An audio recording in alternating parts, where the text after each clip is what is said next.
நம்ம இன்னைக்கு ஹோம்மேட் தைலம் செய்ய போகிறோம்.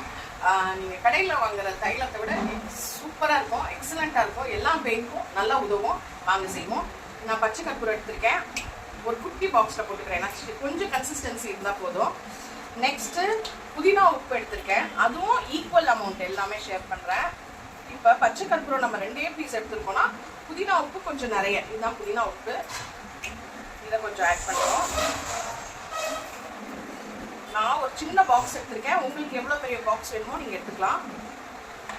நெக்ஸ்ட் ஓம உப்பு, அதுவும் புதினா உப்பு எவ்வளோ எடுத்தீங்களோ அந்த குவான்டிட்டி எடுத்துக்கோங்க.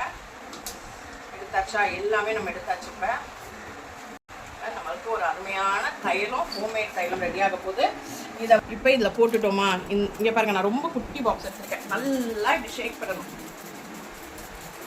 நீங்கள் எவ்வளோ நல்லா ஷேக் பண்ணுறீங்களோ உங்களுக்கு அது மெல்ட் ஆகி தைலமாக ஆகிடும்.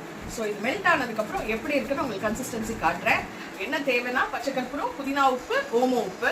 இப்போ புதினா உப்பு நீங்கள் வந்து ஒரு 5 கிராம்ஸ் எடுக்கிறீங்க, ஓம உப்பு 5 கிராம்ஸ் எடுக்கிறீங்கன்னா 2.5 கிராம்ஸ் பச்சை கற்பூரம் எடுத்தால் போதும். ஓகே, எப்படி இருக்குன்னு பார்க்கலாம். நம்ம தைலம் கிட்டத்தட்ட ஒரு 2 hours வச்சுட்டோம். இப்போ எப்படி இருக்குன்னு பார்க்கலாம். ஓவர் நைட் விடணும்னு நானும் நினச்சேன். நான் ஓவர் நைட் கூட விட வேண்டியதில்லை.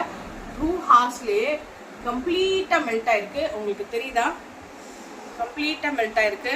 இங்கே பாருங்க, தண்ணி தெரியுதா?